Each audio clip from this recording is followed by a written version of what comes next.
December 3 ಮತ್ತು 4ರಂದು ಶಿರಸಿಯ ರಂಗಧಾಮದಲ್ಲಿ ನಡೆಯಲಿರುವ 24ನೇ ಉತ್ತರ ಕನ್ನಡ ಜಿಲ್ಲಾ ಕನ್ನಡ ಸಾಹಿತ್ಯ ಸಮ್ಮೇಳನದ ಆಮಂತ್ರಣ ಪತ್ರಿಕೆಯನ್ನು ಶಾಸಕ ಭೀಮಣ್ಣ ನಾಯ್ಕ ಬಿಡುಗಡೆಗೊಳಿಸಿದರು. ಶಿರಸಿ ನಗರದ ಆಡಳಿತ ಸೌಧದಲ್ಲಿ ಮಂಗಳವಾರ ನಡೆದ ಕಾರ್ಯಕ್ರಮದಲ್ಲಿ ಶಿರಸಿಯ ರಂಗಧಾಮದಲ್ಲಿ 2 ದಿನಗಳ ಕಾಲ ನಡೆಯುವ ಸಮ್ಮೇಳನದ ಆಮಂತ್ರಣವನ್ನು ಬಿಡುಗಡೆ ಮಾಡಿದ ಶಾಸಕ ಭೀಮಣ್ಣ ನಾಯ್ಕ ಸಮ್ಮೇಳನದ ಯಶಸ್ಸಿಗೆ ಎಲ್ಲರೂ ಕೈಜೋಡಿಸಬೇಕು ಎಂದು ಕರೆ ನೀಡಿದರು. 25 ವರ್ಷಗಳ ನಂತರ ಶಿರಸಿಯಲ್ಲಿ ನಡೆಯುತ್ತಿರುವ ಜಿಲ್ಲಾ ಸಮ್ಮೇಳನ ಅರ್ಥಪೂರ್ಣವಾಗಿ ನಡೆಯಬೇಕು. ಎಲ್ಲರೂ ಅಗತ್ಯ ಜವಾಬ್ದಾರಿಯನ್ನ ನಿಭಾಯಿಸಬೇಕು. ಸಾಹಿತಿ, ಸಾರ್ವಜನಿಕರು, ವಿದ್ಯಾರ್ಥಿಗಳನ್ನು ಒಳಗೊಂಡ ಸಮ್ಮೇಳನ ನಡೆಸಬೇಕು ಎಂದು ಸಲಹೆ ನೀಡಿದರು.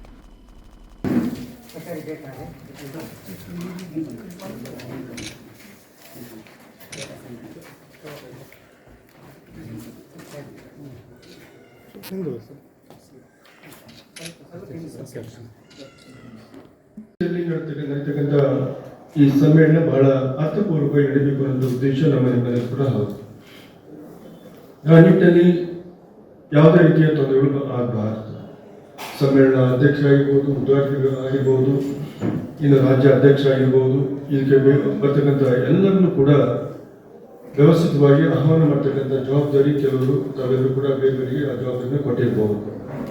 ಆ ಬಂದಂಥ ಮಹಾನವರು ಕೂಡ ಉಳ್ಕೊಳ್ತಾ ವ್ಯವಸ್ಥೆ ಎಲ್ಲೆಲ್ಲಿ ಮಾಡಿದೆ ಅಂತ ಹೇಳಿ ಇನ್ನೂ ಹೆಚ್ಚಿನ ವ್ಯವಸ್ಥೆ ಬೇಕಂದಾಗ ನಾನು ಸ್ವಲ್ಪ ರೂಮ್ಗಳನ್ನು ನಾನು ಕೊಡ್ತೀನಿ. ಯಾಕಂದ್ರೆ ದೇವೇಶ್ವರಿ ಜವಾಬ್ದಾರಿ ಕೊಟ್ಟಿದ್ರಿ, ತೊಂದರೆ ಇಲ್ಲ, ಆ ವ್ಯವಸ್ಥೆ ಮಾಡಿದಂತೆ.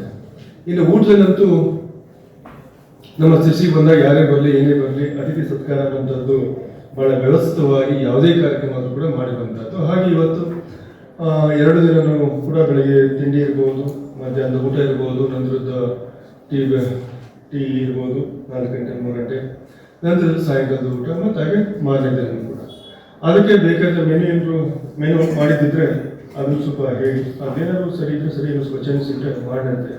ಹಾಗೆ ಯಾವುದೇ ವಿಚಾರದಲ್ಲಿ ಊಟದಲ್ಲಿ ಅಂತೂ ಏನೋ ಕಾಂಪ್ರಮೈಸ್ ಆಗಬಾರ್ದು, ಒಳ್ಳೆ ಊಟವನ್ನು ಕೊಡ್ತಕ್ಕಂಥದ್ದು ಆಗಬೇಕಾಗ್ತದೆ.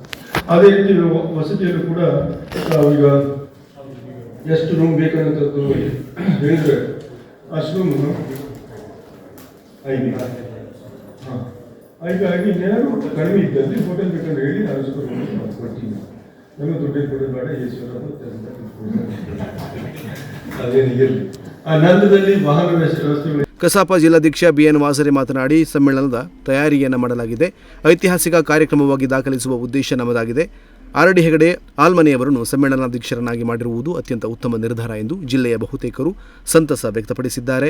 ವಿಶೇಷವಾದ ಗೋಷ್ಠಿಯನ್ನು ಹಮ್ಮಿಕೊಳ್ಳಲಾಗಿದೆ. ಎಲ್ಲರನ್ನೂ ಒಳಗೊಂಡು 2 ದಿನಗಳ ಕಾಲ ಕಾರ್ಯಕ್ರಮವನ್ನು ಅರ್ಥಪೂರ್ಣವಾಗಿ ನಡೆಸಬೇಕು ಎಂಬ ಉದ್ದೇಶ ನಮ್ಮದಾಗಿದೆ ಎಂದರು. ಈ ಸಮ್ಮೇಳನದ ಸರ್ವಾಧ್ಯಕ್ಷರಾಗಿ ಕೇವಲ ಶಿರ್ಸಿಯಷ್ಟೇ ಅಲ್ಲ, ನಾಡಿನ ನಾಮಾಂಕಿತ ಸಾಹಿತಿಗಳಾಗಿರುವ, ಪ್ರಬುದ್ಧ ವಿಮರ್ಶಕರಾಗಿರುವ ಆರ್.ಡಿ. ಹೆಗಡೆ ಆಲ್ಮನಿಯವರನ್ನು ನಾವು ಆಯ್ಕೆ ಮಾಡಿದ್ದೀವಿ. ಬಹುತೇಕ ಅವರ ಆಯ್ಕೆಯ ಆದ ನಂತರದಲ್ಲಿ ನಮಗೆ ಪರಿಷತ್ತಿಗೆ ಬಂದಂತಹ ದೂರವಾಣಿ ಕರೆಗಳನ್ನು ನೋಡಿದ್ರೆ ಈ ಸಂದರ್ಭದಲ್ಲಿ ಅವರಿಗಿಂತ ಹೆಚ್ಚಿನ ಈ ಸಮ್ಮೇಳನಾಧ್ಯಕ್ಷತೆಗೆ ದೊರಕುವಂತವರು ಬೇರೆಯವರು ಇರಲಿಲ್ಲ. ಅಂದ್ರೆ ಅಷ್ಟರ ಮಟ್ಟಿಗೆ ಆರ್.ಡಿ. ಹೆಗಡೆಯನ್ನು ಮಾಡೋದ್ರ ಮೂಲಕ ಪರಿಷತ್ತು ತನ್ನ ಹಿರಿಮೆಯನ್ನ, ಹೆಚ್ಚುಗಾರಿಕೆಯನ್ನ ಮಾಡಿಕೊಂಡಿದೆ ಅನ್ನುವ ಒಂದು ಕಡೆ ಆದ್ರೆ, ಇನ್ನೊಂದು ಕಡೆ ಈ ಸಮ್ಮೇಳನವನ್ನ ಉದ್ಘಾಟಿಸಲಿಕ್ಕೆ ನಾಡಿನ ಹಿರಿಯ ಸಾಹಿತಿಗಳಾಗಿರುವ ಬಿ.ಟಿ. ಲಲಿತಾ ನಾಯ್ಕ ಅವರು ಆಗಮಿಸ್ತಾ ಇದ್ದಾರೆ. ಆಮೇಲೆ ಸಮಾರೋಪ ನುಡಿಯನ್ನು ಆಡಲಿಕ್ಕೆ ಈ ನಾಡಿನ ಖ್ಯಾತ ವಿದ್ವಾಂಸರು, ಹಿರಿಯ ಸಾಹಿತಿಗಳು ಆಗಿರುವ ಡಾಕ್ಟರ್ ಗಜಾನನ್ ಶರ್ಮಾ ಅವರು ಆಗಮಿಸ್ತಾ ಇದ್ದಾರೆ.